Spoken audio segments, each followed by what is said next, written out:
The Atlanta Falcons have made a lot of moves on offense this offseason. They got Darnell Mooney. They got Kirk Cousins. So fans were asking, can they get more? And that's exactly what they did. No, literally, they actually got more.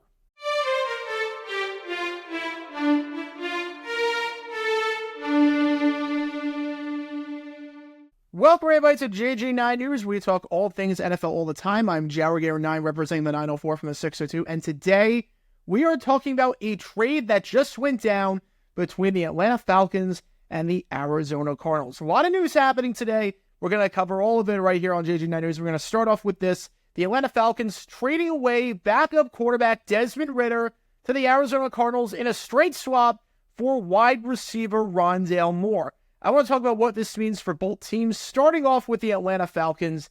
Now, the Falcons, by making this move and getting rid of Desmond Ridder, they're in the market now for backup quarterback.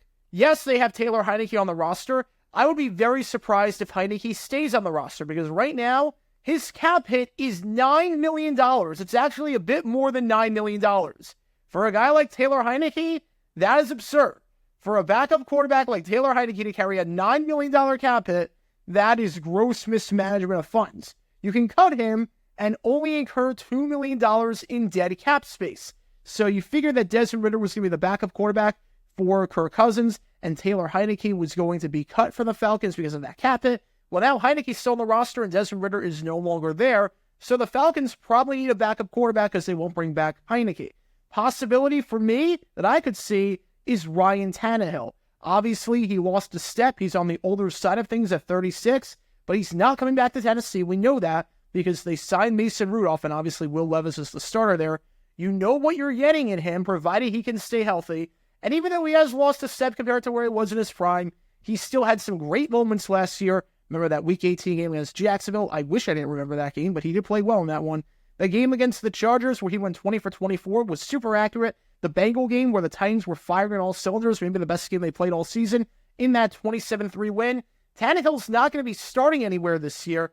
He could be a very good backup option in Atlanta behind Kirk Cousins, and he probably would cost you less than the $9 million cap hit that Taylor Heinicke carries, and he's probably a slightly better option. On top of that, getting Rondale Moore, it's a smart move for Atlanta. You still probably need a receiver because there's not a lot of depth at the receiver position. Yes, it's a very front-loaded unit. It's very, very front-loaded, the skill players that Atlanta has. Bijan Robinson at running back, Kyle Pitts at tight end, a 1-2-3 of Drake London, Darnell Mooney, and Rondale Moore.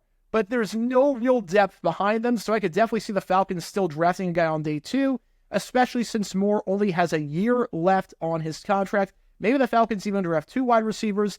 Really, there's no one on the team that I think could make the roster in all likelihood. That is a receiver currently on the team besides maybe Hodge and McLeod.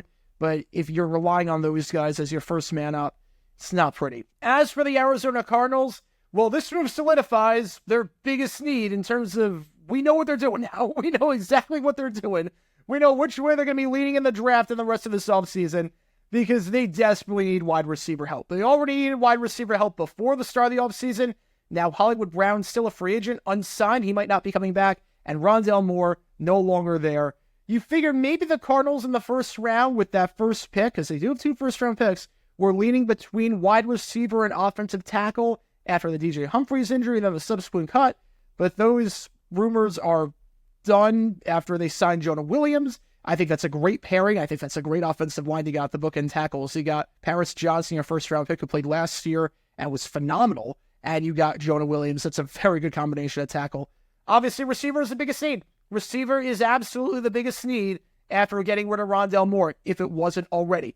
Because the only real NFL wide receivers on this team as of now are Michael Wilson and Greg Dortch. In fact, they are the only receivers currently on the roster with more than 20 receiving yards last year. And they haven't signed anyone in free agency at the wide receiver position. That's not to say they haven't signed guys in free agency. I like some of what Arizona's doing. I like the Bilal Nichols signing that they got from the Raiders at defensive tackle. I really like the Jonah Williams signing, but they need a lot of help at wide receiver. They need 2, maybe even 3 wide receivers in the draft and in the offseason. There were talks about Minnesota and that potential trade down where they trade down to pick 11. Minnesota goes up to 4, gets J.J. McCarthy. That was rumored by Pretty Ricky, who's been pretty reliable on just about everything that's happened this offseason. So I would put some stock into that. I could honestly see a scenario where the Cardinals, after this move, spend both of their first-round picks on wideouts. So if you have a top 5 in terms of you view 5 guys comparable, or you have like a tier 1 and a tier 2, and those 2 tiers combine to make up 5 players, I could see a scenario where you might stay at 4, take Marvin Harrison Jr., make him your wide receiver 1 on the outside, and then you trade up from pick 27 to go into the top 20, get a guy like Mitchell, get one of those guys that's in your top 5. Having said that, even despite the whole of this fills at wide receiver, getting Desmond Ridder makes a ton of sense, and it's why I really like this move for the Cardinals, even if I'm not the biggest fan of Desmond Ridder in the world. The Cardinals desperately need a backup quarterback. If they need anything besides wide receiver, it was backup quarterback. Desmond Ridder, he's fairly mobile, obviously not a running QB. He's not a Kyler Murray type, no one's saying that. But it's not like he's Joe Flacco or Ryan Tannehill where he's a statue and it's a completely separate offense. The current backup situation for the Cardinals was absolutely dire. Their current backup quarterback was last year's rookie, Clayton Tune. If you watched him play for 1 second, you know why they need to make this move. You know why they need to sign a backup quarterback. The Browns game was the worst game a quarterback played all season. He started that game against Cleveland, and it was like he sent the sport back 50 years. He had 17 net passing yards, no touchdowns, 2 picks, 7 sacks, 20.8 passer rating. It was awful. And what I like about this move for the Cardinals is that Rondale Moore only has 1 year of control left. But Desmond Ridder, you get a backup quarterback on a rookie deal, and a very solid backup quarterback at that, for 2 years of control.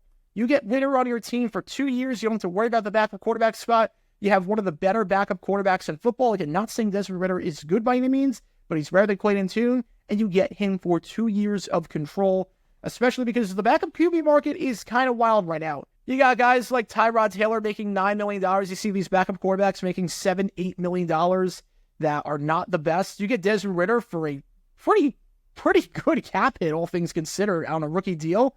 I think this is a very good move for the Cardinals. It makes sense for the Falcons. It makes sense for the Cardinals. I think this is a win-win.